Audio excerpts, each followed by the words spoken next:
In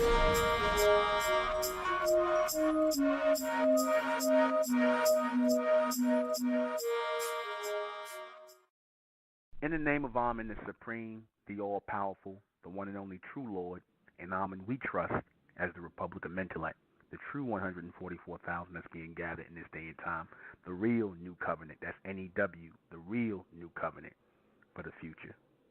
In Amen we trust, in Amen we think, in Amen we continue forward forever. I am the intellectual Nuben Menkaris, and this is Mentellect Radio, and tonight we're going to be discussing the real reason why police kill and abuse black people. Now, a lot of people are going to say, again, this is a racial thing.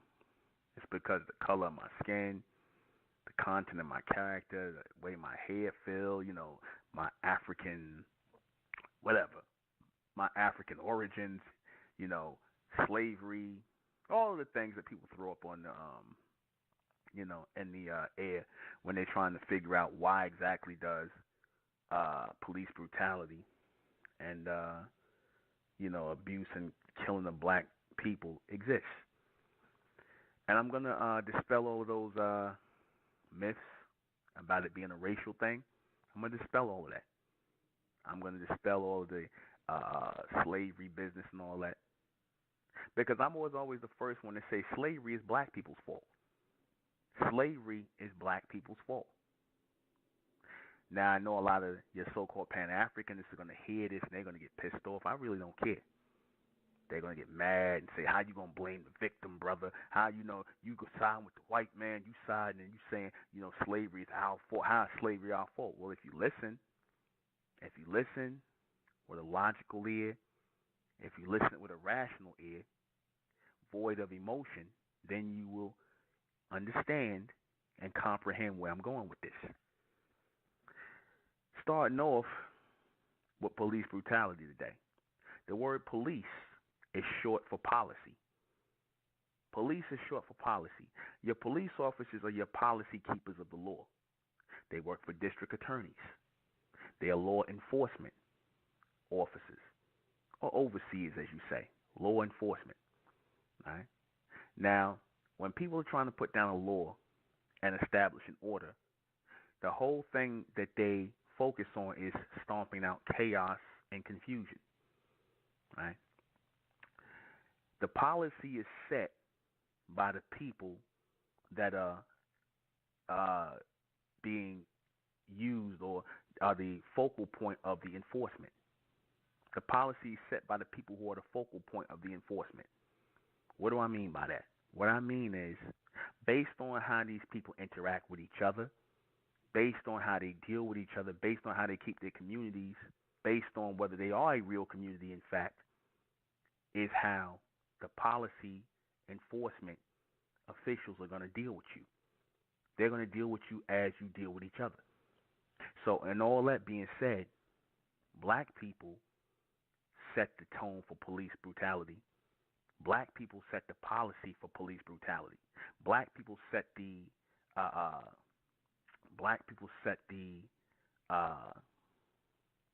focus. They set the what's the word I want to use? They set out the structure. I'll just use that right now. They set the structure for police brutality in their behavior in their own neighborhoods, in their interaction and encounter with each other. They do that. Police brutality and abuse is the policy of black people on how they do each other. Black people started policy brutality. The policy of brutality and disrespect and anti-community started with black people. Let's go all the way back to the beginning. Slavery, right? When white men came into Africa, because we're going to dispel this myth. When the white man came into Africa, he didn't just come in and take black people out of there. When he came in there, he came in amongst chaos and confusion, so-called tribal people fighting each other, right? He came in amongst chaos and confusion, people who were fighting against each other, people who were disunited. right? People who were in a chaotic state. He also came in during that time, and a lot of them, these white men, got with black women in those tribal setups and systems. They got with black women and mixed their seed with black women, and you had a lot of mulattoes around that time that would be being born in Africa in the 16 to 1700s. They were mixing in with these women. A lot of these so-called tribal leaders and tribal clans accepted the white man in, and even took him in over their so-called enemies who looked like them, who they were fighting against. Now, all this is going on. The white man sees this. He sees confusion. He sees chaos. He sees disorder. He sees women who are willing to lay with him. And you can look this up. Check it out. You ain't got to accept nothing I'm saying. Check it out. They didn't just come in there and do that. They watched and studied the chaos and confusion and everything that was going on. And then the fact that they saw this chaos and confusion, they came in and they were attempting to bring some sort of order through slavery. They used the chaos and confusion to create some kind of order here in America and in South America and the Caribbean and the islands through slavery, right? By coming to one of the tribal leaders or some of the tribal leaders who had a war going on with other tribes and whatnot, said, I'll help you restore peace to your land by taking your enemies out of here and to another land and putting them someplace else, so you don't have to worry about this. This is what enticed these African tribes to work with the white man in catching slaves, to work with the white man in catching their enemies, to arm these men to catch their so-called enemies. And this is how some of the black people who came here in slavery got here. This is exactly how they did it. They came in amongst chaos and confusion. They came in amongst infighting. They came in amongst women, not saying all, but you had women over time who were willing to lay with the white man, mix their seed. So they had a foothold into Africa. Now here in America, the so-called Native Americans, same setup. They came in, the white man came in, and he saw the so-called Indians, the tribes were fighting against each other. They were fighting against each other. So when the white man came, it was the same setup, the same plan of attack. We'll come in, we'll offer service, we'll offer help to one of the warring tribes, and we'll say, you know what, we'll help you fight against those guys, and we'll restore some sort of order. We'll give you guns to help us fight them. This way, they're learning the ways and the customs of these people who they are pretending to help and aid against their enemy, right? And they're helping them fight and kill off these people, giving them guns to kill off the other Indian tribes, right, and fight against them. And then they turn around, learn these people's ways, learn how they live off the land, what kind of food they eat, and they eventually kill them, right? This was the takeover. And in their mind, they saw this as bringing some kind of, as the white man says, bringing some sort of order, bringing some sort of civilization. That's the key word. Notice that. That's the key word that he always uses. I'm bringing civilization. I'm going to civilize these savages. Why was he saying civilize the savages? Because they was fighting amongst each other. They was fighting amongst each other. And they allowed him to come in, right, and work against them without them even knowing, because they was in such a state of chaos and confusion and fighting each other. They didn't see what the real enemy and what the real threat was. So they were able to come in and civilize or bring civilization to these chaotic systems, right? That's what they did. Now, I'm going to go forward. When these police come into black neighborhoods and they see Bloods and Crips fighting each other, like in L.A., like in New York, they see shootings, they see stabbings, they see guys cutting each other in the face with razors, right? They see guys listening to rap and hip-hop that's talking about killing each other and shooting each other and stabbing each other. They hear about men talking about all kinds of misogynistic sex with their women. No respect, no community, no real community, no respect for one another, So what does that denote? That means when they come into that community or so-called neighborhood, because like I said, there is no such thing as a black community. When they come into that neighborhood and they see these people doing these things, they're getting calls about people who are acting like savages and animals, right? Cutting each other, fighting each other, stabbing each other, shooting each other, selling drugs to each other, criminal mischief. When they get these calls, how do you think they're going to respond? How do you think they're going to treat these people? Are they going to brutalize these people? Of course they are. Of course they're going to brutalize these people. Of course they're going to shoot these people because they do it to each other. Black people set the policy for police brutality because they brutalize each other. Black people set the policy for police brutality because they brutalize each other. They kill each other. They abuse each other. All day, every day. In these black neighborhoods. They do it all day. Now people say, oh, that's BS, brother. Well, let's go to the Arab community. Now they say that the Arabs are supposed to be the most, they're supposed to be the most, people. They're supposed to be the people who are supposed to be the most dangerous. They're supposed to present a threat, right, to this American society based on their Islamic beliefs and their orthodox, over-the-top beliefs. They're considered to be a threat, a terrorist threat, right, as they say. But then how come you don't ever see police profiling the Arabs? How come you never hear about the police profiling the Arab men or the Arab women in their neighborhoods and their communities? Right? Now people will say, well, they got their mosque and they watching their mosque and stuff like that, but they not profiling them. You'll never hear about no Arab getting pulled out of his car or getting shot, right, or getting locked up on something.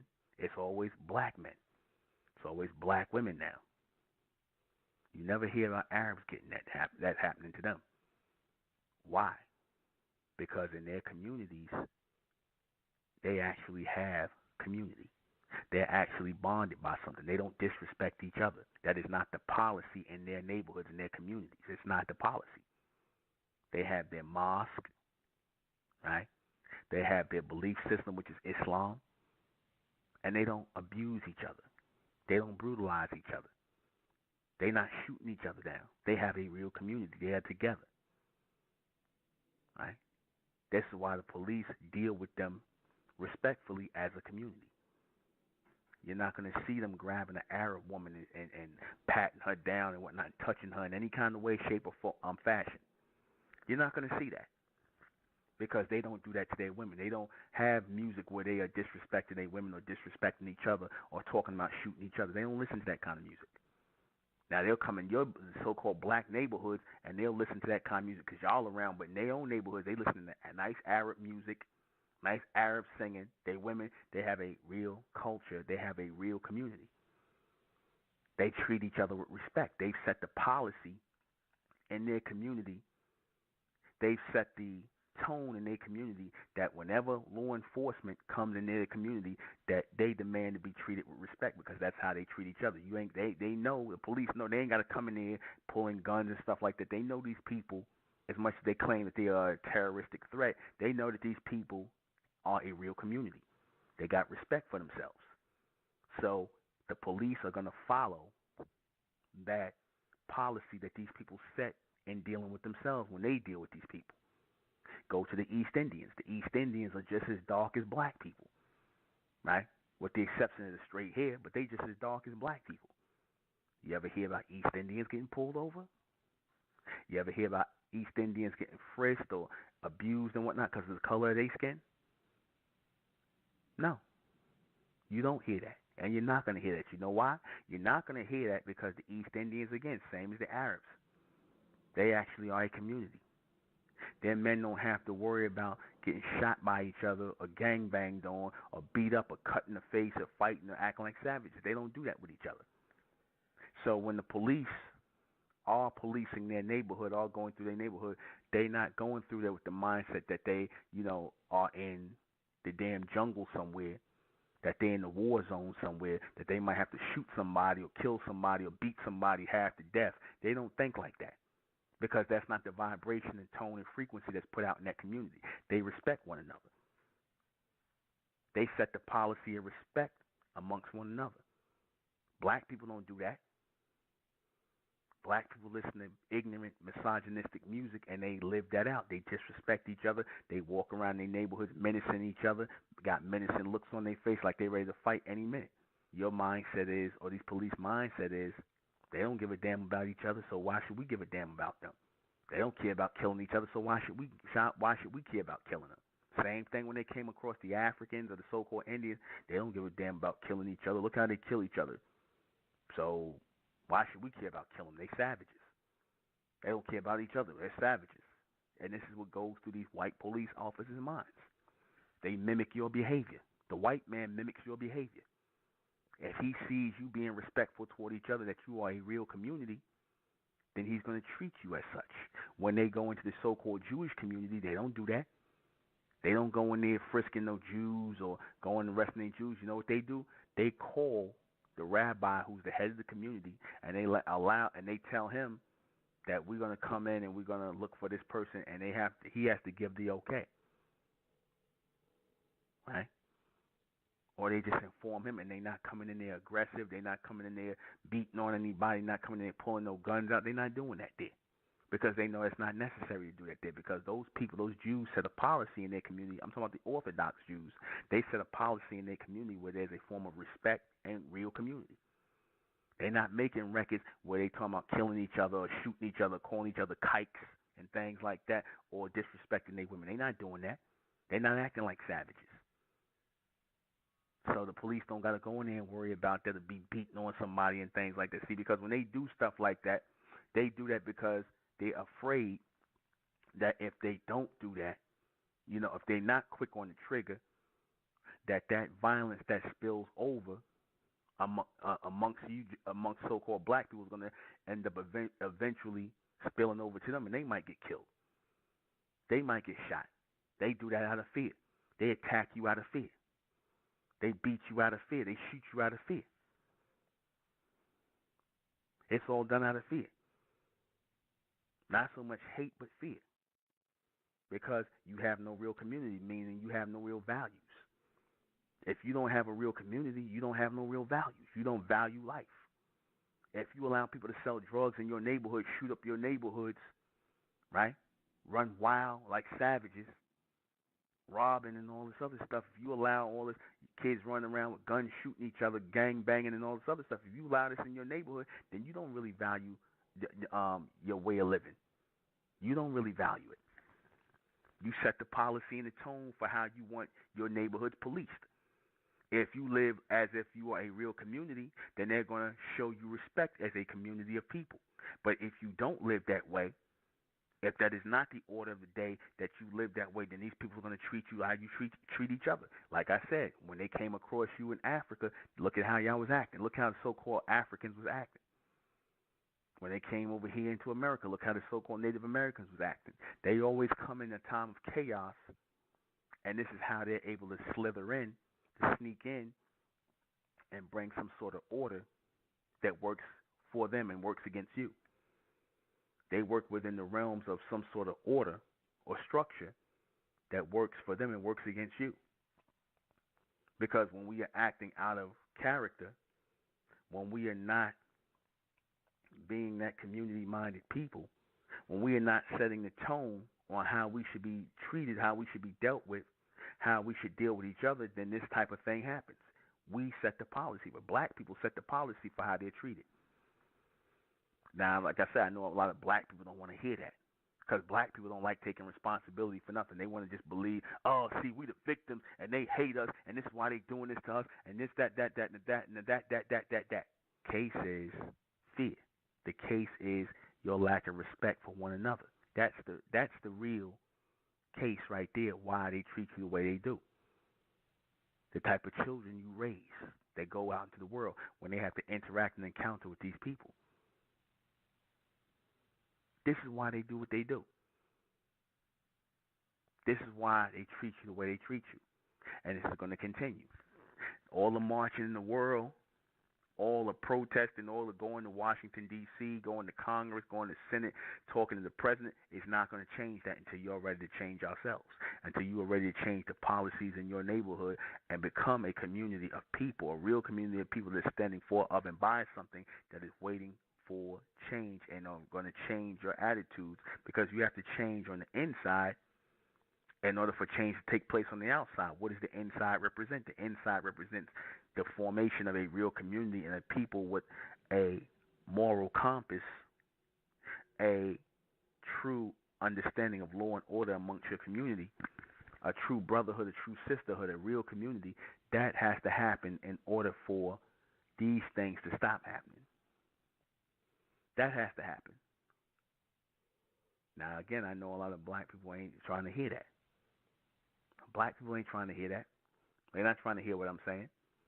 That's why I said it is what it is. It's just gonna continue. All of this behavior, all of the brutality, all of the shooting deaths is going to continue.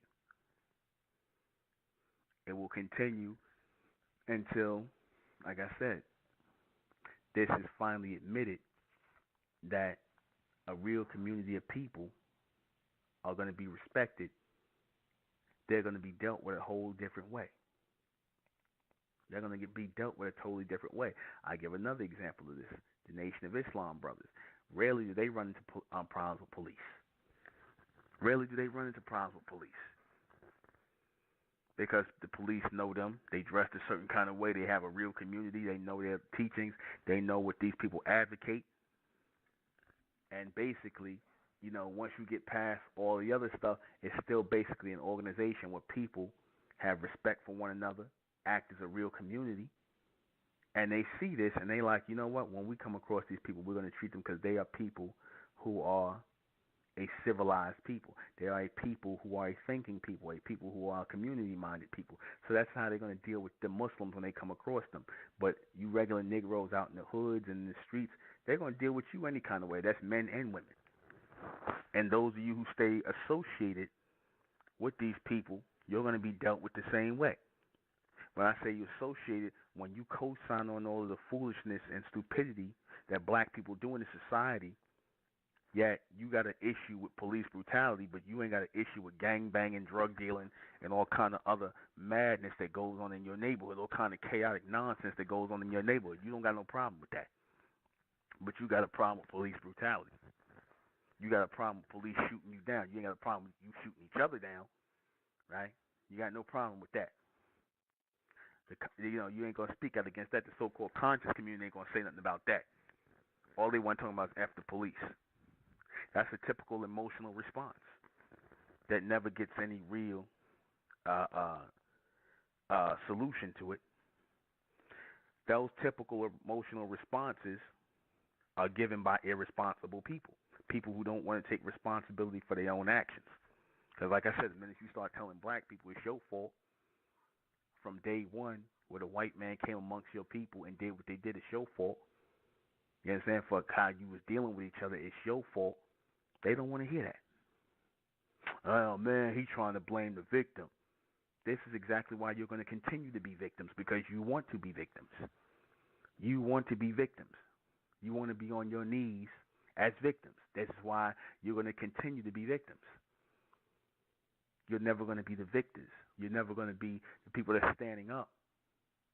You will always be the people that's on your knees. You will always be the people looking for justice and good behavior or good treatment from these people. You're always going to be looking for that. You're always going to be seeking that good white man, that good white woman.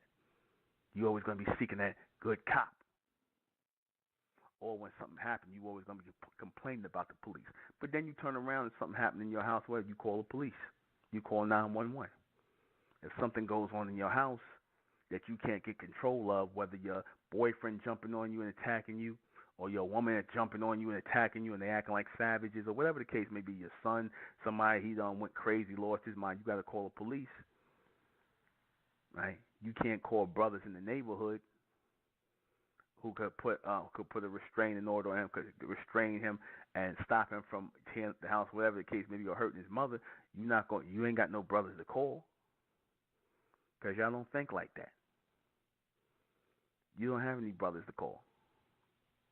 That's not your mentality. That's not your, mindset. You willing to allow these people to enforce your behavior and your treatment toward each other as just that. As just that. Treatment and behavior toward each other. That after a while breaks down. That after a while starts to fold up. And like I said, this happens again because you got so many people who are willing to continue to set the policy and tone, a negative policy and tone in their neighborhoods. They're willing to continue this on, to continue this going, without taking responsibility for anything. They're willing to continue. And they, like I said, when you tell them about the real reason, they don't want to hear it. They don't want to accept it. They don't want to look at this as their fault. People are always going to try and take advantage of a situation. And people are only going to allow you to do or are going to do what you allow them to do. They're going to watch how you treat it, right? How you treat each other, and they're going to treat you the same way. That's like a woman saying, oh, I want to be treated like a queen. I want to be treated special. I want to be treated like this. Then you see her last group of boyfriends, and they all treated her like crap. They all treated her like crap. But then you turn around and tell one guy, I want to be treated like a princess and a goddess and all that. But you got a lot of baggage. A lot of men treated you like crap. And you don't want to deal with that. But you want to be treated like a queen and a goddess. Is that what you really want? Or is that the thing to ask for? Is that fashionable to ask for?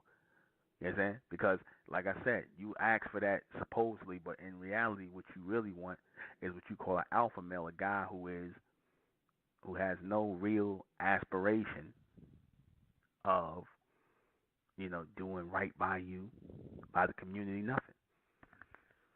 That's the guy 9 times out of 10 you're going to have to call the cops on. You're going to have to call the cops on this Negro. And when they show up, guns drawn, because they know you guys like to listen to hip-hop, they know you like to smoke weed, they know you wild and crazy, next thing you know, what happens? What happens is these people fail, and they lose the ability to raise themselves above and beyond this type of treatment, to not even have it come their way. They can't do it because they're looking to blame somebody. They're looking to pass the buck. They're looking to pass the buck. They're looking for me to tell them, it's some spiritual, metaphysical thing of why police are shooting black people, this, that, and the third. They're looking for something like that. And I don't have nothing like that because that's not real. That's not real. None of it is real. You set the policy for your treatment or how you're treated in this society. You have always done this. If they saw black men in the beginning standing together, let's say, before slavery when it started, and you had a group of black men who were living for, of, and by each other and were willing to protect their way of life, kill if necessary, then they wouldn't be bothering black people. They wouldn't have been bothering black people. But they know you're not serious. They know you won't kill one of them. They know you won't do it. They know that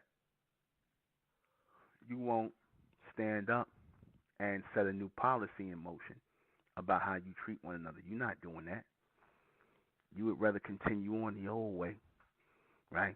And then keep acting ignorant about why these people are doing how they doing you the way they doing you. A lot of you are not going to put 2 and 2 together to get 4. A lot of you are going to put 2 and 2 together to get 6, 7, 8, and you're going to be, your coordination going to be all off. Your ability to rationalize and logically look at a situation and why it's happening is off. It's off. And it will continue to be off. It will continue to be off. Notice. Know that this will continue to be off. You're not going to get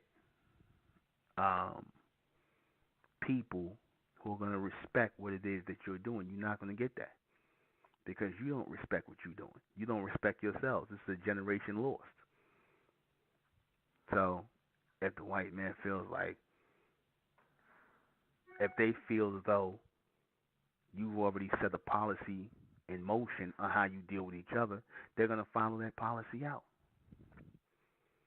They're going to deal with you a certain kind of way. If they see that you are disrespectful and misogynistic towards your woman, they're going to treat your woman the same kind of way. Y'all don't find it strange that this only happens with black people, that you don't see this happening with other people? Why is black people so easily accessible to this type of behavior? Why are black people so easily exposed to this kind of behavior and not nobody else, the people who are actually considered to be threats?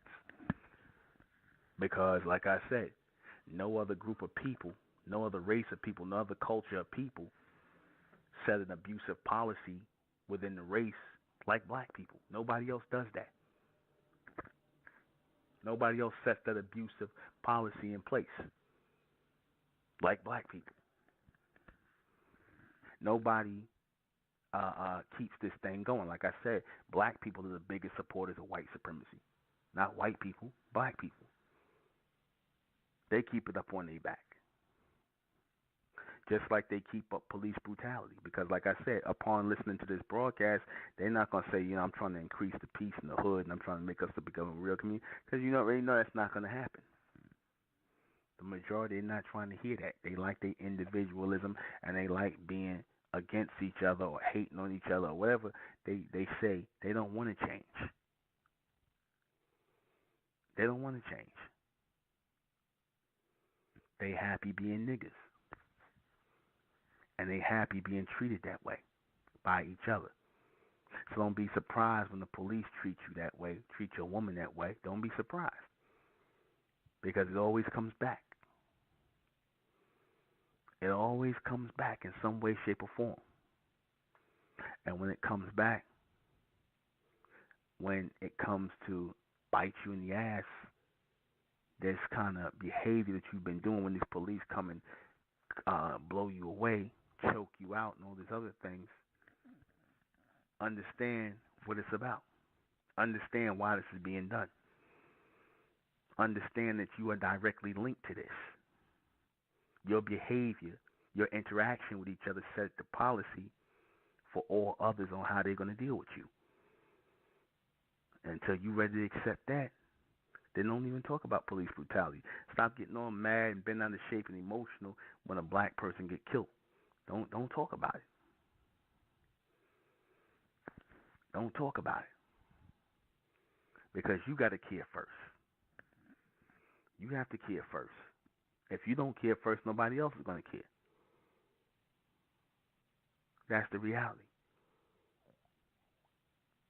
Black people don't care. They don't care. They want to hope that things are going to get better, but it's not going to get better. It's not meant to get better until you all get better mentally. And a lot of black people are not trying to get better mentally because they're in a state of denial. They're trying to deny that there's a problem within the so-called black neighborhoods. Like I said, there is no black community, so I said in the black neighborhoods, the few neighborhoods you got left. And this extends beyond just police brutality and abuse. It extends into the banking system, the loans you don't get, the stores that you don't try and get. You don't care about that. That's not your mentality. You just want to go to work, come home to a impoverished neighborhood with people shooting up the neighborhood, selling drugs, same guy standing on the damn corner. You left in the morning, this nigga still sitting on the corner, standing on the corner at night. He probably selling drugs or hustling. And like I said, this goes to show you that this is done in order to get you on that savage mentality. That's what it's all about. And that it be okay for others to treat you in that form and fashion. That's what it's really all about, and that's what it's going to continue to be about. Black people are not ready to change nothing. They're not ready to change or alter themselves, mind, body, and soul. And therefore, by doing that and coming together collectively, then people are going to be forced to deal with you in a whole nother way. Because now you're setting a new tone, you're setting a new frequency, you're setting a new policy. It's coming from you, it's coming from a new people, it's coming from a renewed people. And you'll see how this is going to start to dissipate. But see, it's not going to happen. It's not going to happen if you got people who feel as though that's not a problem. Because that's the biggest thing with black people. They always feel like it's not a problem. Nothing is a problem. Nothing is their fault. Nothing. They don't feel responsible for anything. So when I talk like this, I realize that a lot of people are going to be turned off by it. And that's fine. Don't listen to me. But it's not going to change the fact of the matter that what I'm telling you is the truth. You set the policy in the beginning, and you will continue to set the policy of how you were treated in society, how you were dealt with. Are people going to prey upon you and treat you like, like victims? They don't even got you to call yourself victims. They got you to call yourself victims. They got you to say, oh, don't blame the victim. Any real man and woman, but especially any real man, should be ashamed of calling himself a victim. He should be ashamed of that. But they get you to refer to yourself that way, to call yourself a victim, to think of yourself as a victim, because victims always going to remain powerless. Victims will never be transformed into victors. The ones who go out in the world and do things, they're never going to be able to do that as long as they have this victim mentality. As long as they're unwilling to work together and do something. As long as they're unwilling to do that, there's no sense in talking about unity. There's no sense in talking about anything. Unity is key. Unity is key. Collective empowerment is key. And how you do or set up your communities. It's key. If the police roll through your community and they are pulling people out of cars, stopping and frisking them, right? If they doing that, then it was a good reason 9 times out of 10 to do that, other than the fact that, they in a neighborhood where they trying to supposedly stop gun violence and things like that. But these people are out here trying to make a name for themselves, and they shooting people. They shooting people. They're killing people. So the police feel like it's okay to kill you because you said it's okay to kill you. Or is it you got this thing where a lot of you black people say, oh, it's one thing for us to kill each other. We black, but when the white man do it, it's really wrong. There's a lot of this simple-minded nonsense comes out of your mouth. It's okay for you to kill each other, but when it comes time for the white man to kill himself or exterminate himself, then you got a problem with it. You got a problem with it.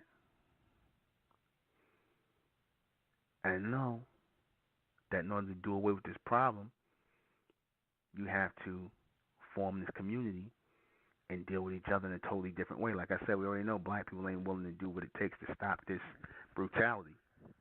They're not willing to. They talk about everything from getting a gun to getting revenge to exacting revenge, and that's not going to happen. That's not going to happen because the law is on these people's side. The law is on these people's side.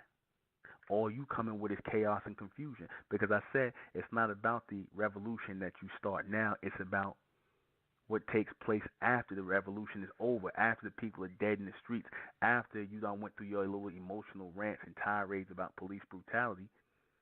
After you done did that, what's next? Who's going to run the system? Who's going to run this planet? Who's going to keep a government going? Who's going to do all this stuff? Who's going to do this stuff? Black people ain't doing this. Black people ain't doing this. They want the white man to stay in charge. You understand? They want the white man to stay in charge. They just want him to be a little nicer to them, that's all. But they really want him to stay in charge.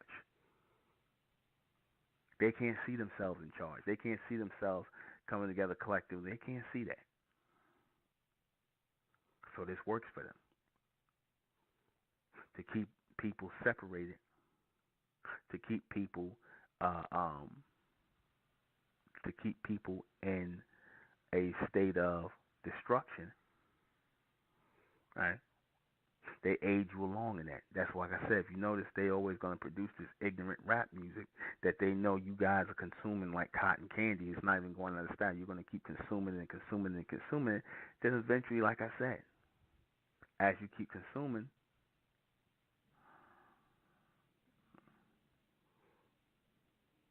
all of this is reality. This is a reality check.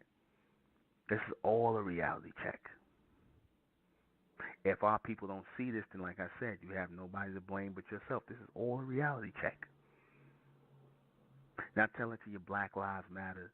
Tell it to all of these so-called black organizations that want to put an end to police brutality. Why don't they go into the neighborhoods and start by putting an end to black-on-black crime and black-on-black violence and gangbanging? When are they going to start doing that?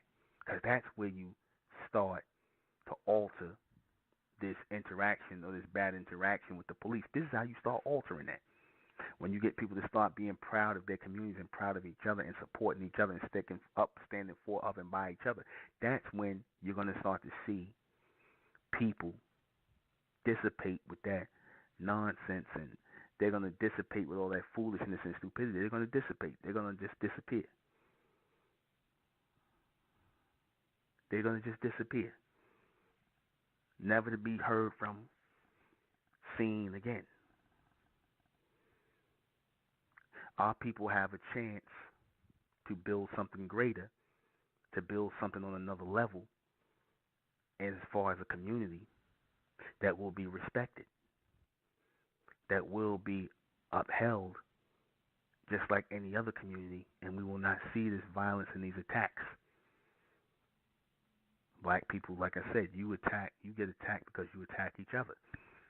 So you've made being attacking people or turning up, as you say, you've made the turning up phase. Because, like I said, you look on video, look on ᴘᴏʟɪᴄᴇ, and that guy that started, he just passed away. Good, right? Because all he did was promote foolishness and stupidity. But you embrace foolishness and stupidity.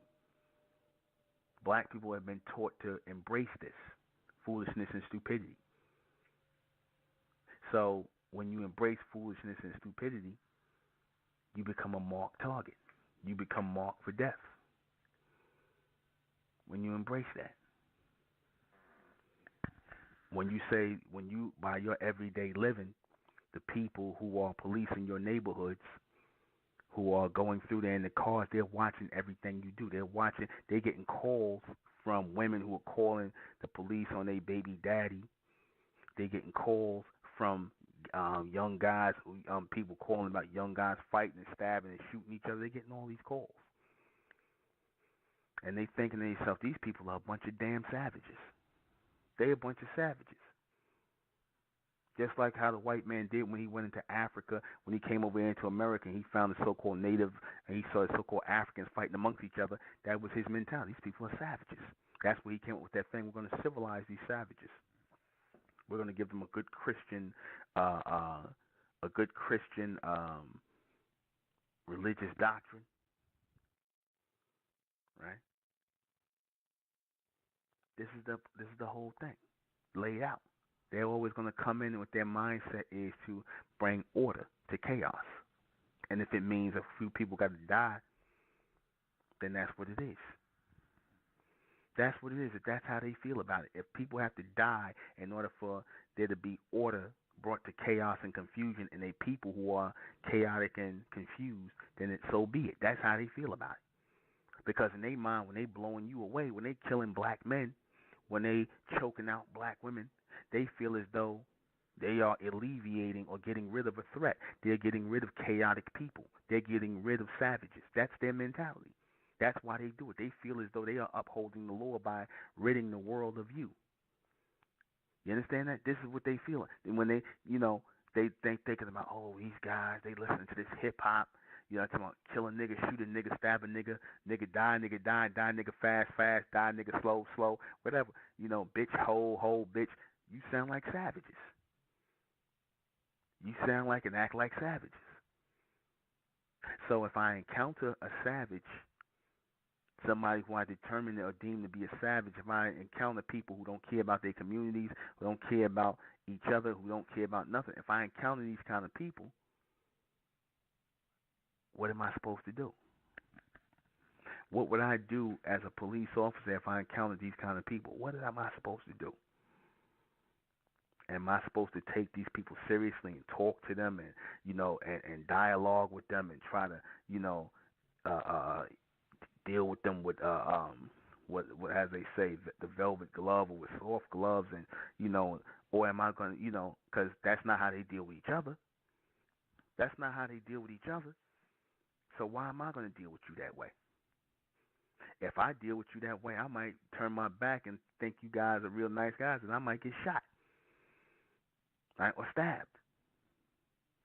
So it's better for me to deal with you and shoot you and beat the hell out of you.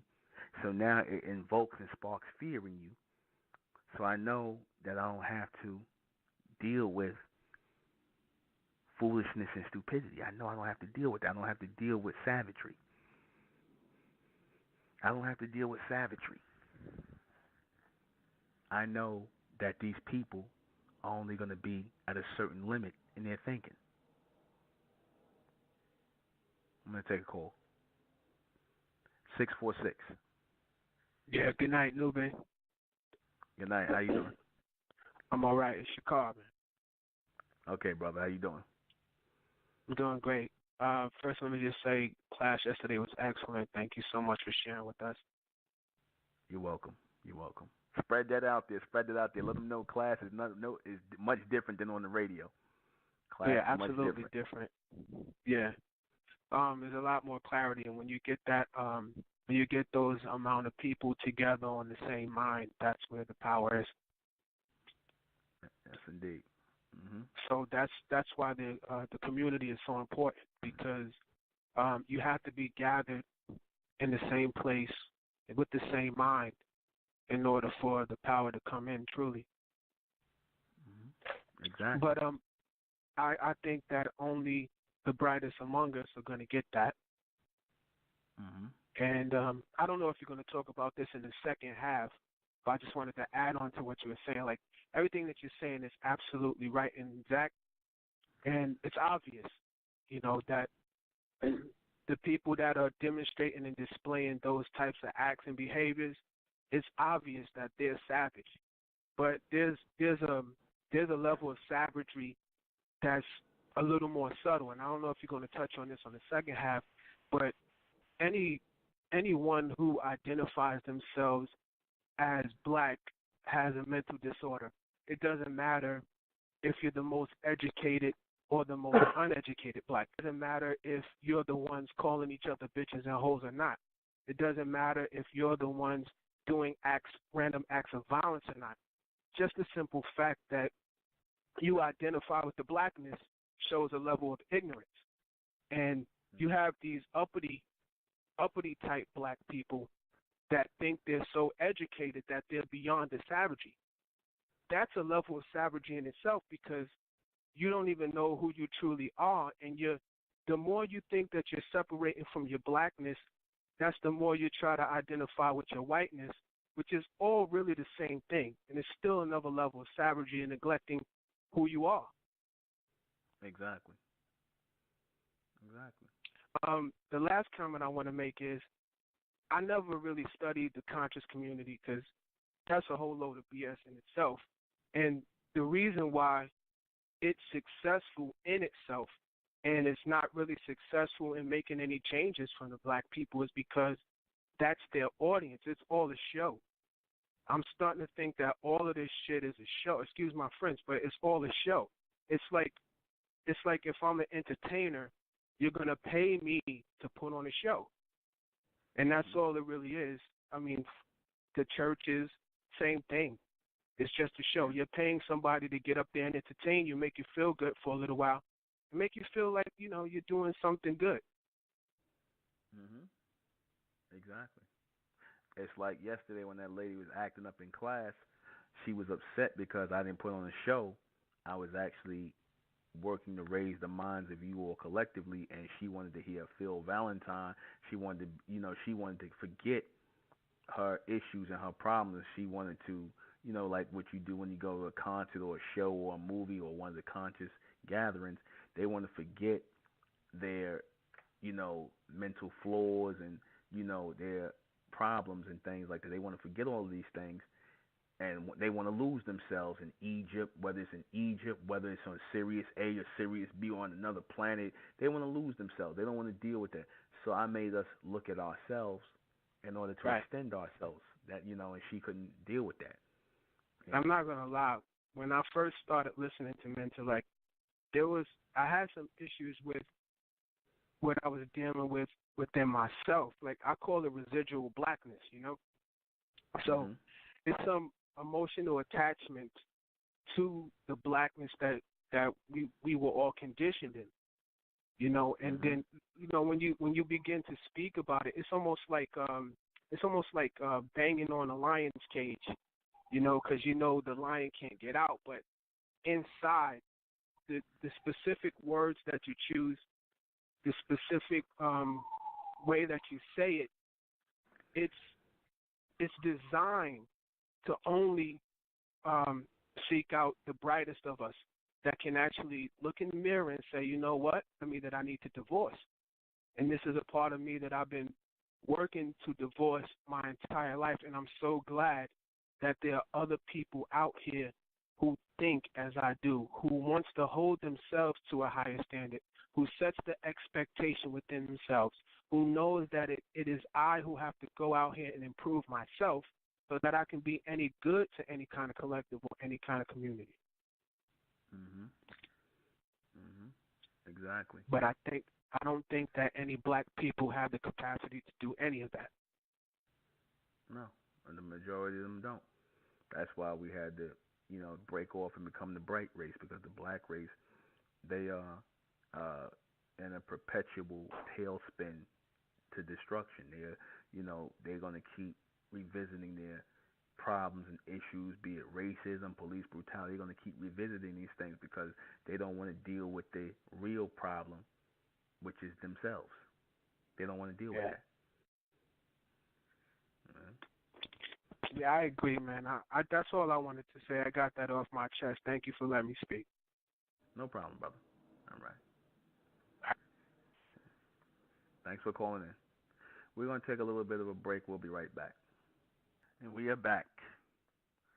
It's not a coincidence that they put certain people, certain police officers in certain areas to deal with black people. They know, and they do a profile on certain police officers, right? They know who's the racist. They know who's the savage. They know who's the most degenerate police officers, and they put them in neighborhoods around black people. They know because they do psychological training on these people, to get backgrounds.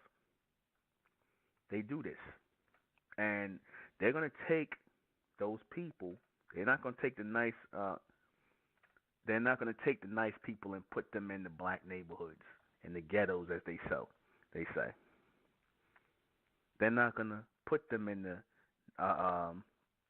They're not gonna put them in the ghettos. They'll put them in the nice white neighborhoods where there's community.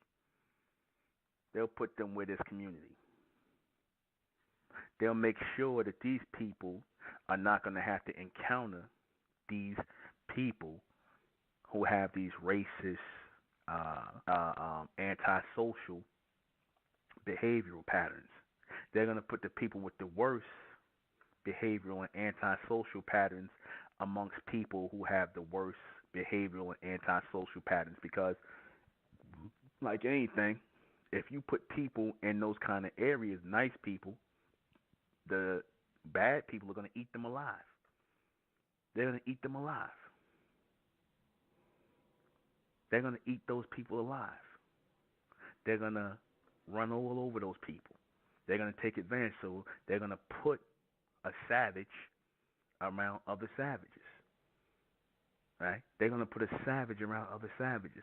They're not going to put some nice, small little lady cop. They're going to put a big, stocky, diesel, white cop, black cop, whatever cop out there to deal with a bunch of savages or people who acting like savages. You got to put those kind of people out there, and they got to be ready to respond as if they were under attack.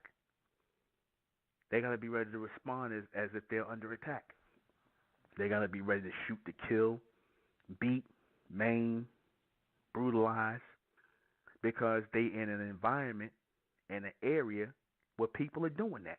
Where people are beating, stabbing, and shooting and maiming people. They in an area, in an environment where people are doing that. 8 hours a day. So you really think they're going to put they don't even match. They're going to put some nice police officers, right? Some nice social police officers in neighborhoods where you got guys shooting and stabbing and gang banging and all that. They're going to put them in those neighborhoods? No.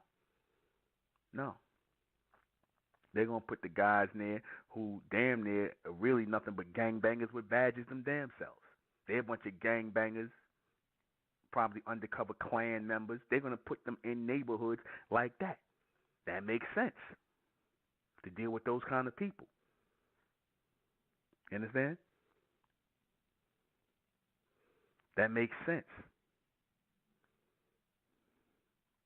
That makes sense that they're going to put them in those kind of areas to deal with those people.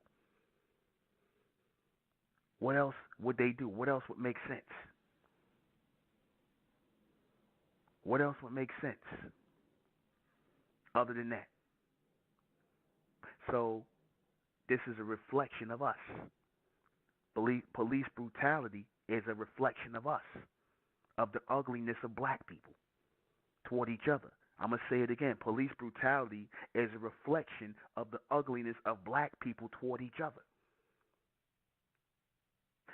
You're going to attract negativity if you are a negative person. So if you're attracting a bunch of racist, murderous, savage police who are killing you out of fear, who are beating you out of disgust and hate, it's because you kill each other from the same energy, from the same focus, from the same frequency. You hate each other. You are disgusted by each other. You fear each other, so you kill each other the same way. And like I said, you're going to get black people up here who say, oh, see, he's trying to blame the victim. He want to flip it around and blame the victim. You want to continue to be victims, that's on you. See, the white man, he's a mimic. He mimics things. Whether you know it or not, he mimics dancing. He mimics singing. He mimics a lot of things. Right? He mimics behavior. So if he is brutalizing and beating and shooting you, who is he mimicking? Meaning copying. Who is he mimicking? Because the white man's a mimic. Yeah, humans are mimics by nature. But especially the white man, he's a mimic. Why? Because he's the youngest person on the planet. So he's looking at everybody else who's older and he's learning from them. Right? He's nothing but an empty shell. Same thing with your white woman. They empty shells. They want to pretend like they have so much extensive data or thought process going on inside them, but they don't. They look at everything and they mimic it, from behavioral pattern to encounter interactions with people. They watch all of that. And if you pay attention, there'll be 9 times out of 10 there'll be some of the most awkward people you ever want to look at. There's encountering and dealing with, interacting with people doesn't come really natural to them. They have to learn that over time. So if you throw them into a pattern or into an environment where people look different than them and they see all of this chaotic behavior because they're trained through their police training to act and react on the premise of keeping chaos at bay and keeping law and order in the forefront of their duties. They're trained to do that. They see you, right, as a walking form of chaos and confusion. They see black people as a walking form of chaos and confusion because of how you do each other. They not coming into an environment where they seeing orderly black men and black women. They 9 times out of 10, they not coming in that. They're not coming into those environments. They come into an environment where it's murder, murder, murder, kill, kill, kill. These niggas going down the street listening to a bunch of ignorant music, blasting out their window, talking about killing somebody, talking about selling some drugs to somebody, talking about shooting somebody. They listening to, they hear that. They hear that. They getting calls at the police station or in their patrol car about somebody just shot somebody, right? Person got this on, this person just robbed this person just shot this person. They getting calls like that, right? This is the calls they getting. They not getting those kind of calls in the Jewish neighborhoods. They not getting those kind of calls in the East Indian neighborhoods. They not getting those kind of calls in the Arab neighborhood. As much as they claim the Arabs are, oh, they over the top and they savage and this, that, and the third. They not getting those kind of calls. What they getting in the black neighborhood? Male, black, dark skin, robbed this person. Male, black, shot this person. This one beat up his girlfriend. He's running around. He's got a gun. He just cut his girlfriend in the face. These are the calls they getting. Savagery toward each other. Are you gonna act good toward these people? Are you gonna? Wouldn't you be on alert if you just heard something like this? I know I would. I'm not really trying to talk to that person. You just cut your girlfriend in the face, or shot your girlfriend, or shot another homeboy. I'm not really trying to talk to you. I got my pistol ready just in case you flex. You might jump anything. Because in my mind, you just broke the law and the order and the buoyancy of that area, of that environment. You broke it. You broke the peace in that environment. So now I have to restore the peace by taking you out of here, either in handcuffs or just in a body bag. I got to restore that peace. I got to restore that order. I got to. That's my job. And it don't matter if you black, you white. It don't matter. It don't matter. Because killing you versus killing a police officer, the police officer is going to take an oath to uphold law and order, right, and keep things peaceful. What did you take a vow to do? What did you take a vow to do? To be a nigger? To shoot up the neighborhood? To gang bang? You got on blood, you got on red. You took a vow to be a stupid nigger? And shoot up the neighborhood? Beat up your girlfriend? You understand?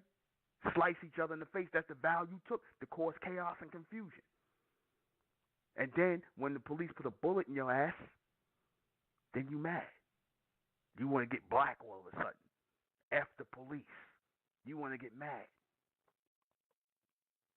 See, they feed off of your negativity. The police feed off of the black negativity of each other. They feed off you. Like I said in class the other day, I said, they'll say, oh, there's a lot of crime over here in this area, right? There's a lot of crime, gang banging, shooting, stuff like that. So what happens? You start to feed the monster, the blue monster, the police, because they say, well, being there's a lot of crime in this area, shootings and stabbings and, drug dealing and pistol whipping and all this other stuff and gang activity, we have to now get a bigger budget for more weapons, more bulletproof vests. So now the police force, more police officers. So now the police force is becoming stronger and more galvanized and more protective of each other. And you just making them stronger based off of your actions. Based off of your actions. And they're going to unleash that on you. They're going to unleash that on the homeboys and the homegirls. Y'all all going to get it. Why? Because y'all act like savages. You act like savages. You listen to savage music. You like watching savage, ignorant activity and communication. World Star. That damn degenerate died. Praise the Lord. You understand that? Degeneracy. You uphold and uplift degeneracy. right? This is what you uphold.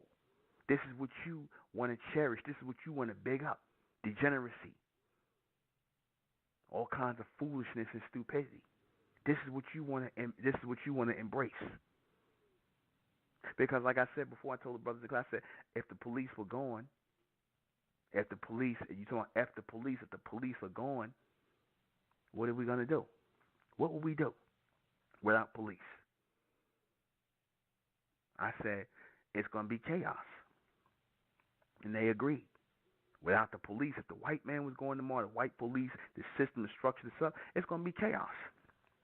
I said, if black men had to stand up, and of the chosen few so-called black men, which I would say the bright men, not the black men, but the bright men would have to stand up, and they would have to reconstruct a police force, an army, a military. They'd have to construct that. Do you know that we would have to kill a lot of black people? We would have to kill a lot of black people. Because, see, you know how black people are. Black people will test and challenge and raise up on their own kind before they do the white man. They fear the white man, but they'll challenge their own kind.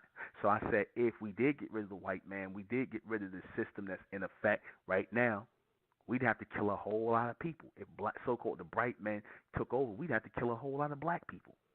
Black people, white people, people in general. Because in order for you to establish order, you have to establish fear. And the degenerate and the uncivilized people. See, the people who are civilized, the people who are orderly, you don't have to make them afraid of order. They understand order. They understand the need for law and order because they're peaceful people. They want to have their children come out and play. They don't want to have to worry about their wives getting raped or their girlfriends, their daughters getting raped. They don't want to have to worry about getting robbed. They don't want to have to worry about that. Their kids getting shot because they got on blue or red, all kind of damn foolishness or dope being sold in their neighborhood. They don't have to worry about that. See, they don't want to have to worry about that. So you got to deal with that. So in order for that to happen, like I said, there'll be chaos until order is forced in the minds of a chosen few who are going to keep the order, and they're going to have to get rid of the chaos. So we would have to do the same thing the white man did, even worse. We would have to do the same thing. We'd have to put a lot of our own people that look like us to death. We would. Because they ain't going to listen. They're going to buck up. They're going to want to fight. They're going to want chaos and confusion to rule. They ain't trying to hear nothing. See, but the white man, he's quicker to put you to death. That's why you listen to him. Because you know he'll kill you. But when you see somebody look like you start thinking, oh, you ain't gonna really do it. You ain't gonna really kill me. Y'all nigga, you ain't gonna do it. And then you gotta do it. Then you gotta do it. You understand? Then you gotta do it. In order to establish order, in order to keep chaos at bay, in order to make it safe for your wives, daughters, children to walk around, in order for you to be safe for you to walk around. You got to build prisons again. You got to get them prisons open again. You understand? You got to do a lot. Because there's a lot of people who act like savages. There's a lot of people that all they understand is violence. And that's in all races. White people, you got white people who you just can't talk to. All they understand is violence. You got black people the same way. You got Asian, you got people the same. You got people like that all over the place in all shades and colors. They don't understand nothing logical or rational and trying to talk to them. All they understand is violence. All they understand is violence. So when you hurt them, they get that part. You better off hurting them. You got to kill them. You understand? Yeah? You got to do that. Yeah? This is what happens. You understand? This is what happens. You have to wake up to the reality that everything that's taking place amongst our people, all the unrighteousness that's going on amongst our people, is things that we set in motion first. We set it in motion first. We have to understand that. And once you understand it, then you can stop it. But see, if you keep on acting like, oh, the white man just doing this and there's no rhyme or reason for why he doing this, if you keep on acting like that, if you keep on waiting for, if you keep on pretending like you had nothing to do with this, then it's going to continue. See, justice starts and stops with you. Justice starts and stops with you. Justice starts and stops with you. It ain't going to start with nobody else. It ain't going to stop with nobody else. They just keep killing you because you still don't understand that you're the problem. You don't understand that. You don't get that. You still don't get that you are the problem. You still think it's something else. You still think it's another answer. You still think, oh, yeah, I hear what he's saying, but it got to be something else. It got to be something else. I ain't trying to hear that. I ain't trying to hear that. It got to be something else. I mean, that sounds good what he's saying, but it got to be something else. No, it ain't nothing else. No, it ain't nothing else. It is what it is. It's nothing else except for what you have opened yourself up to do.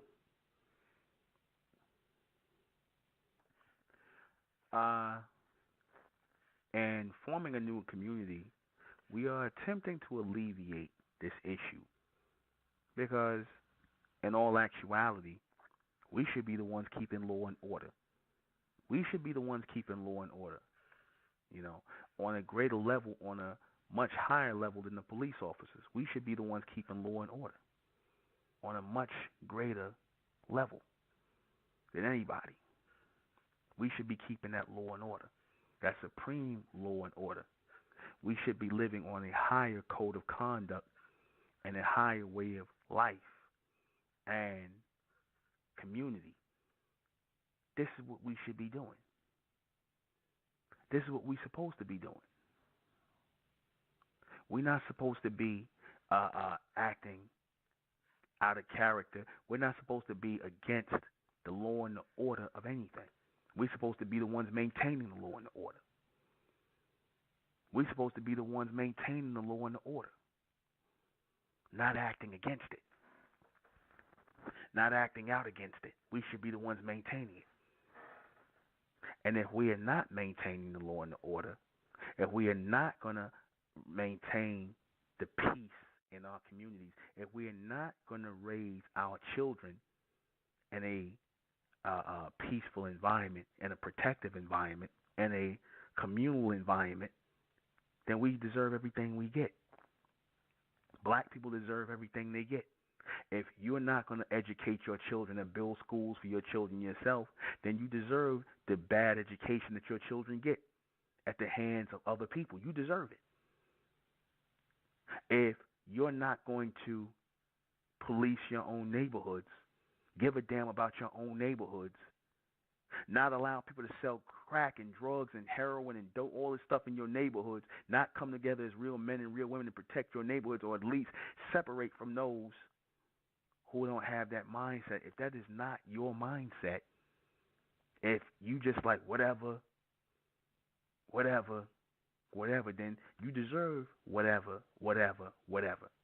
Because these so-called black men and black women, these degenerates who are about this whole chaotic mindset and chaotic environment in the hood. I don't care if it's New York, Chicago, Los Angeles, Louisiana, wherever you niggas acting like savages at. Wherever you acting like a goddamn bunch of porch monkeys and savages and animals. You deserve what happened to you. You deserve it. You deserve everything that happens to you. You deserve prison. You deserve to get your brains blown out. You deserve it. I said it, and I don't care who don't like it. Because you wreaking havoc where our babies are growing up and we want to live a decent life. You don't care about that. You don't care about that. instead of you using that negativity as a positive in protecting the community, protecting the neighborhood, and making sure these children, nobody out here shooting, and and just keeping the peace in the community. You choose to be the malevolent ones. That's going to cause problems. That's going to cause confusion. You want to be the ones that are spearheading the drugs and the gang violence and the gang banging. So now the damn police got a reason to come up in the neighborhood. They got a reason to be there. They got a reason to be there to protect the people from animals like you. You want to act like an animal. And then when the police treat you like an animal, then you want to cry about it. You want to act like an animal, and then when the police treat you like one, you want to cry about it. You want to march. You want somebody to march for you. You want somebody to collect money for your family. You want a goddamn settlement. You want a settlement. And then you're going to take that settlement and you're going to go and you're going to give it right back to the white man. I'm going to take a call. 310. Hi, Nubin. Finally got through. I don't think I was doing the right thing. I'm calling from California, and I've reached out to you on Facebook before, but two things. I just wanted to call in to thank you for sacrificing your life, not being a victim, not making excuses in order for the intelligence to come through you, because I've always lived a lonely life. I've always considered myself an outcast before other people. And you're answering so many things that has always been in me. I'm 51, and there's some things that I'm trying to straighten out. I've got two sons that are 16 and 18, and I plan to bring them to New York when I clean myself up a little bit. And one of those would be with the cigarette smoking and some of my diet. So I want to say I appreciate you. I know it's coming from the almond, but I know that if you didn't sacrifice yourself, I wouldn't be hearing this. So I just wanted to, let you know that. And the other thing is this, and this might be a little bit off. I've always advised people about their lives, and I've literally been right on every time. And a few people who cared about it would ask me, how do I know this? And I always told them, and I don't know where it came from or why I said it. I said, I hear with my eyes and I see with my ears. Does that resonate with you with anything? It does. Yeah, it does, because, the senses, as you know, you're being focused, as you become more focused, the senses become they become intertwined, and you can literally start, as you're looking at something, picking up something totally different, which can be, taken as hearing it, or, hearing something and then, recognizing it, what you're hearing. So those senses can be intertwined and become, interchangeable. Okay. So. Okay. Yeah, I just, you know what? I love you, brother. I don't. There's no words to explain how much I'm with you. I'm not right. I'm still not eating some of the right foods. I'm trying to change stuff, and these cigarettes, man. I don't smoke weed. It didn't work for me. I stopped listening to rap music a long time ago, and I don't like black people. And I didn't like them since I was in kindergarten. No, I don't. And I always said, I'm not black. I mean, my two sons, I've given up my life for them because I used to sell drugs and stuff when I was young. And I put them in private school because I got shot with a shotgun. I got over 250 pellets in my chest, 3 by my heart, 1 in my back, and 2 in my stomach. My lungs collapsed, and every medical reason in the world I was dead. This happened at 3/23/03 at 1:03 a.m. in the morning. And wow. So after that happened, I was already a good father, but, I felt a bunch of pressure when I was laying there on the table, and my wife came, which I now understand is my settlement from listening to your show. she said it was going to be all right. And at the same time, a tear started coming down my eye. Pressure was being released from my chest, and some voice came and said, "It is now, ye shall live."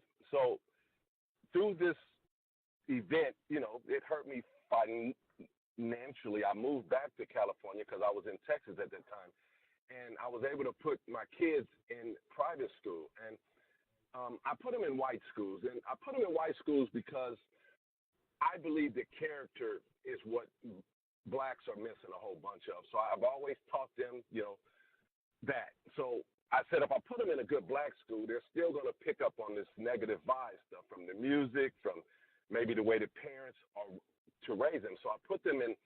One of my kids went to a white school that's 100 years old. He broke all the records there. And these white people will come to me and say, "We don't understand. Your son has a moral consciousness and awareness and an intelligence that we've never seen." And, I would just give them a smile. I eventually started staying in the car because I got tired of hearing it. He was ambassador there for 4 years. And here's a quick story. P. Diddy's son went there. The school is Berkeley Hall. It's in the city out here in California. And him and my son kind of got into it. And they got into it because my son wasn't kissing his butt. Everybody kissing his butt, my son wasn't. So, I ended up in a meeting, and I pretty much had to tell them, I don't care how rich you are, but I don't drive from the ghetto that I don't deal with, but I live in it. I don't drive up all the way up this hill to deal with anything, no matter how much money you have. So I just know I belong with y'all. I mean, that's all. I don't want to take up no more of the show's time, but just give me a little more time. Me and my 2 sons, I've got 10 kids and 8 grandkids, and I know 2 of them. My granddaughter, she talks to me. She talked to me while she was in the womb of my daughter. And just last week when my daughter went to the doctor and made a mistake and let her get that shot, and my granddaughter came home and she looked at me. She's nothing but 4.5 months old. She said, "We know better than this." She sent me that message. I heard it. She bent her eyes down and pierced her eyes on mine, and it just blew me away. But, so I'm coming. And I appreciate you more than you'll ever know. Well, maybe you'll know when I come into the group. I'm 51, but I'm going to bring my son, so I know I'm kind of dating myself. But thank you, man. What's your name, brother? It's Vincent Berry, which I don't want to say no more. I'm not Vincent Berry. I'm somebody else, and I got to get rid of this damn name. I can't stand it. I can't stand it. Okay, brother. Okay. I think I've seen you. I think you're a Facebook friend of mine on here. I think you are a friend of mine on Facebook. I sent you something. You told me to get yourself together, brother, because I sent you a few things about me, and I took it to heart. I knew that you told the truth, and I love the truth, man. I love the truth. I mean, I used to, man, I'm running my mouth, but I had this ability with women, and a couple of my friends, because I didn't have a lot of friends, they'd be like, "How do you get away with this? How do you get these 3-4 women to accept you? And, you got this woman here," and they know. I said, there's certain women that I see, I can put a message in their head. I can put a song in their head. And before I approach them, my conversation is going to assimilate with that song in their head, and I'm just going to get them. Period. And so I know, and so I've used some powers that I believe that I have for wrong reasons, but I've also used them for a lot of good. But you've taught me so much, man. I sleep so much better at night now because I'm not alone anymore. I've been doing this by myself since birth. As far I can remember the echoes being in my mother's womb, like a pulsing sound. I can remember that. So I've always been different. From kindergarten, I had to fight my way up. They tried to get me to jump into gangs. I had to learn how to fight. I just wouldn't do it. Although I joined in some bad stuff, but I was never good at it. Tried to sell dope, I got busted. Every time I did something wrong, I always got punished real fast for it. And when I got shot with that shotgun, I told my settlement, I said, if I don't stop doing what I'm doing, what I've returned to doing again in about a week, something like a Mack truck is going to come along. Somebody laid a shotgun barrel on my shoulder, and literally blew my damn neck off. And I'm still here. But because I acknowledged it, and when he shot me, I didn't pray to Jesus and none of that. But I was studying Islam, but I was falling out of it. I was like, something about this ain't right. This Jesus, all this stuff is a lie. And so when I got shot, I don't know, I focused, and it's like some light entered my chest, and it just said, shut up, don't think. And I just stayed quiet. I ignored the pain, and all I remember is just the pressure being released off my chest, and I was on life support, and everybody was just staring at me like, how is this guy here? He's lost over half the blood in his body, and I still have these shotgun pellets in my chest, so, thank you, man. If anybody who don't love you, they're just ignorant. I don't deal with black people. I kicked my daughter out last week because she did. I told you. I said, I'm through. You bring ignorant stuff in she's 17 years old with a baby. I just have 4 grandkids born less than 5 months, and I had to kick one of my daughters out, and I don't regret it because she's on what you call the submental, and I'm trying to break away from it because I'm still a victim of it too, but I'm more aware of it because of you, and I'm coming up out of this, man. I know who I am. I know I'm of the almond genetic, and I've made my mistakes, I've got some mixed kids, so I've done a lot of stuff, but I love you. Thank you, brother. Come on home, brother. Just come on home. I am. I'm coming home, man. Thank you so much. All right, brother. All right. You're welcome, brother. Later. Thank you. Later, brother. Later. All right. Later. Bye. All right. That was an excellent call. I like that. Well, there ain't much to say after that except to read these questions. Like I said before I close out, we remember we set the policy. We set the policy for how we treat it. We've always done it. People watch and learn from what we do, and they do what we do. If they see us doing brutality on each other, they're going to do brutality on us. See, because if they see us sticking together, they know if I mess with one of them, I got to mess with all of them. That's why you don't see the police bothering the Mexicans. You don't see them bothering the Arabs. You don't see them bothering the Jews. They know they're together. If you mess with one of them, you messing with all of them. But black people, we'll just mess with one of them. We'll beat the hell out of one of them, and they ain't gonna do nothing. The rest of them ain't gonna do nothing. Y'all been doing that in slavery. Hang one black person. You see 2 white men stand up there hanging one black person. Everybody, all the black people standing around looking stupid. The black men standing there looking stupid. They gonna watch them hanging and crying. They crying. They stand there with their head down, and these white men, it'd be 2 or 3 white men hanging one black person. They stand there looking stupid. They ain't gonna rush the white men and whatnot and beat the hell out of them and all that. They just gonna stand there and watch it. But this is the mentality. So let me go ahead and read this question before we go. What is the real reason why police kill and abuse black people? Because they learned it by watching you. Like that commercial goes, they learned it by watching you. In Africa, in America, wherever you are, they always came where there was chaos at, where there was confusion at, and they exacted the same chaos and confusion on you, and then came and created order out of it.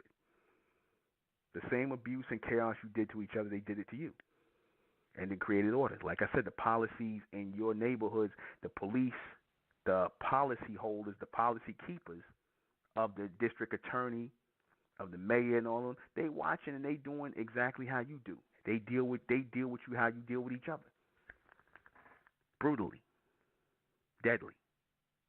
Can this be stopped? Sure it can.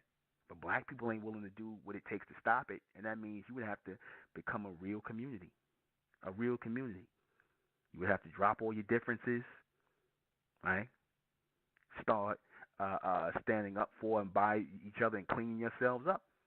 Stop being black people. Like I said in my last broadcast, stop being black people, because all of that black business is nothing but a bunch of foolishness, stupidity, and negativity all together. And standing up for that in 2017 is played out. Are black people willing to do what it takes to make it stop? No. No, black people ain't willing to do that. It can be stopped, but black people ain't willing to do that. They'd rather keep on getting abused and shot down and crying and bitching and moaning about it and maybe getting some settlements out of it. They want their children to get shot down, like the little boy was running around with the gun and he got shot by the police. He gone. But why was he running around with a gun? Why was a little boy even running around with a gun in the damn street? Why would you let your son run around like that? Because you don't care. Is violence the answer? No. Because violence got you in this situation. Violence toward each other. Right? Is politics the answer? No. Because these people are following the policies, right, that you set forward. So going to elected officials at this time, no. It's not going to help you. That's it. Join us Wednesday night for the next Mentellect Radio broadcast. I am the intellectual Nuben Menkarayzz. This has been Mentellect Radio. And, the class, the Superman, Superwoman project went very well. Went excellent. Catch Sister Sindira on Thursdays. Always catch her on Thursdays. Got to give Sister Sindira Mendes a shout out. She'll have something good for you on Thursdays, and I'll be back here on Wednesdays. Good night. What do I want to close with?